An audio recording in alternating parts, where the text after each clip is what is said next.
What's up, Sneaky Nation? Sneaky P here, back with all the news after week number 8 in our Columbus Aviators franchise, where the Aviators picked up a victory, their second in a row, this time against the Indianapolis Colts, to improve to 5-3 on the season, and things are starting to come together. We still have some question marks, but right now the team is playing okay.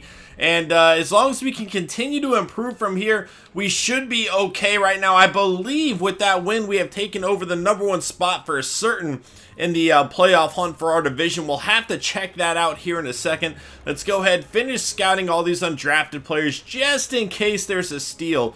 And if this one does it, we might be able to actually start getting into the second round of scouting, which is where we can really find the good players. And it looks like we are going to have enough points to check out at least a few. So now we go over to scouted. And as you can see, the top of the draft does not seem very good up here. I usually like to find the guys that have at least a B+ top attribute here. But Rashard Riley definitely looks pretty good. An outside linebacker with A- pursuit. Let's see what else he has. B+ tackle and B power moves. Not bad at all. This guy definitely looks like a very good player and definitely a guy that would fit into my team. Is that Kason Dobbs? I think it is. I don't have a lot of points left here, so we'll do this.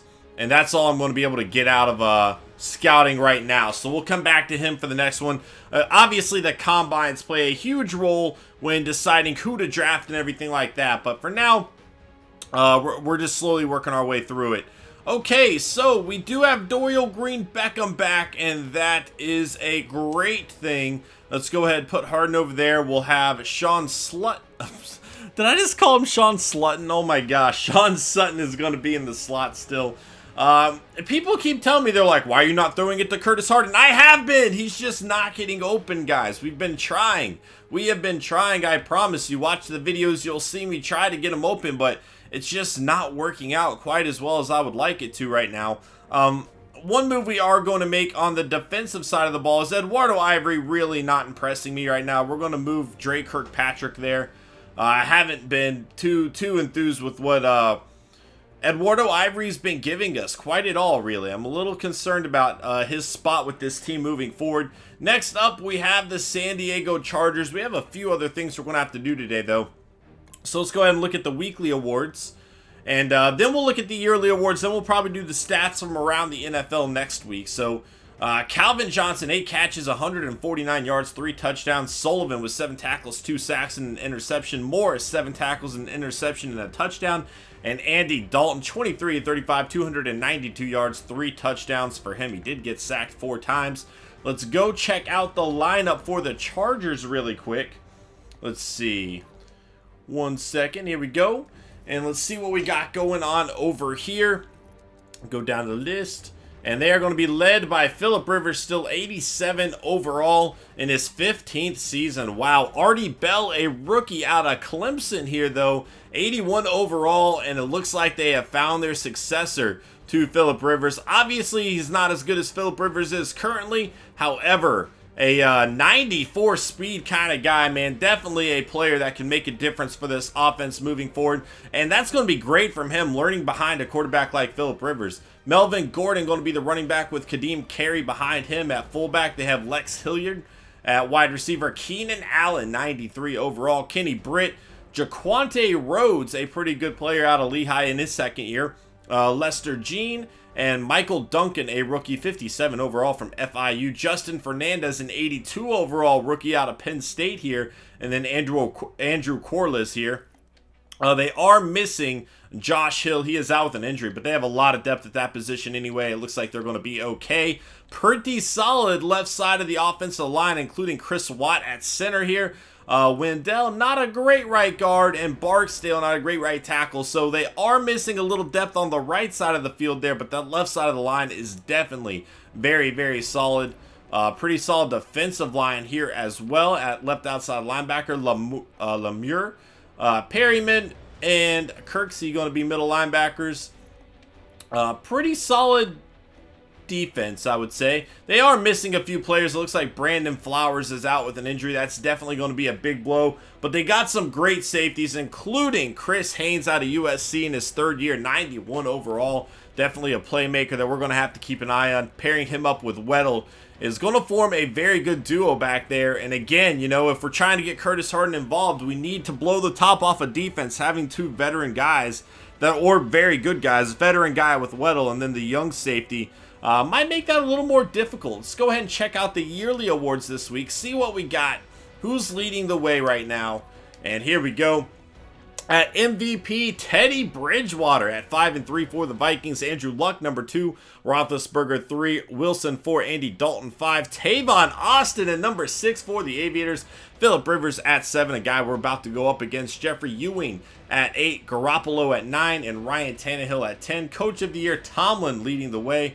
And then Ryan Mack coming in at 2. Marvin Lewis with the 49ers at 3. Interesting decision there to go with him. We talked about that before. AFC, we're going to go through this kind of quickly, guys. Andrew Luck, Offensive Player of the Year. Tavon Austin at number 2, though. Andy Dalton, 3. Roethlisberger, 4. Ewing, 5. Tannehill, 6. Alex Smith, 7. Rivers, 8. Le'Veon Bell at 9. And Keenan Allen at 10. Defensive Player of the Year, Kurt Coleman for the Steelers, and his teammate Timmons here at 1 and 2. Derek Morgan at 3. Shazier leaving the Steelers, going to the rival Bengals. He's going to come in at number 4. Perryman at 5. Mayo at 6. Warner at 7. Marshall 8. Thomas 9. And Demario Davis coming in at 10. Offensive Rookie of the Year, 80 overall, Brody Jennings for the Oakland Raiders. Sean Hardy, a guy that we are very familiar with, 84 overall for the Colts. Dwayne Sherman, 77 for the Jets. Derek Buchanan, 77 for the Broncos. Kadron Coleman, 80 overall for the Jets. So a few good players for the Jets there.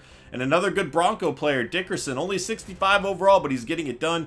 Bakari Boswell going to be on this list for the Aviators. Derek Scott for the Ravens. Ladarius Lunsford for the Bengals. And Quentin Ramsey for the Dolphins. Defensive Rookie of the Year, Javon Roberts, 82 overall for the Colts there. Ramorius Culliver coming in at number 2 on this list for the Aviators. White, number 3. Cunningham, 4. Jameson, 5. Brown coming in at number 6 for the Aviators. McKnight at 7. Gardner, 8. We've seen him get 2 sacks against us. I'm surprised he's so far down the list. Bynes at number 9, 85 overall there for the Patriots. And Martin at number 10, 83 for the Bills. Quarterback, again, we're just going to kind of go through this kind of quickly. And Mariota not going to be on that list. But running back, Tavon Austin, doing a great job with his new position. Really getting involved in every aspect of our offense, and that is exactly what we wanted to see. We do need to get one of our guys on this list, though. Our receiving game has just not been up to par so far this year, and we need to find a way to change that immediately, because we need our offense getting down the field, and it's something that hasn't really happened a whole lot yet. You do see Derek Morgan and Avery Williamson on that list. They're pretty stoked about that. Bradley Roby coming in at number 5 for us. Very nice to see that as well. Another good free agent acquisition for us there. Mason Johnson coming in at 7.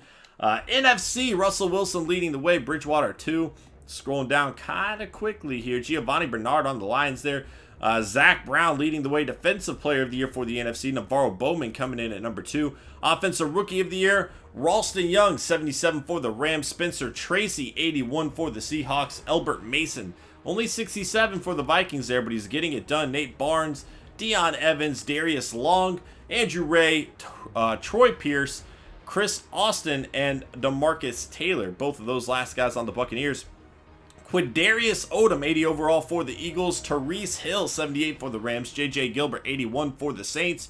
Bronson Martin, 78 for the 49ers. Rashad Peters, 84 for the Giants.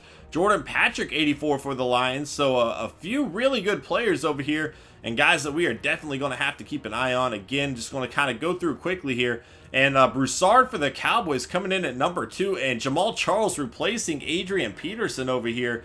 Interesting decision to do that, but it seems to be working out for them. Deshaun Young definitely getting it done with Bridgewater. Seems like he has quite a lot of weapons to work with. Brian Quick, baby, Appalachian State. I love it. Defensive line, Floyd. So a lot of Vikings players really seem to be playing great so far this season. And, I mean, they only have a 5-3 record, but they're clearly one of the better teams judging by how their players are going. As you see, Harrison Smith still making it happen for them over there. going down the list, and that's going to be it. So that'll be it for this episode, guys. Next time we will get into the stats from around the league. Thank y'all so much for watching. I hope you enjoyed this video. If you did, please smash that like button. Again, any suggestions you guys have, please let me know. I'm definitely trying to work and make this series better for you guys, so just let me know in the comments below, and I will see y'all next time. Later.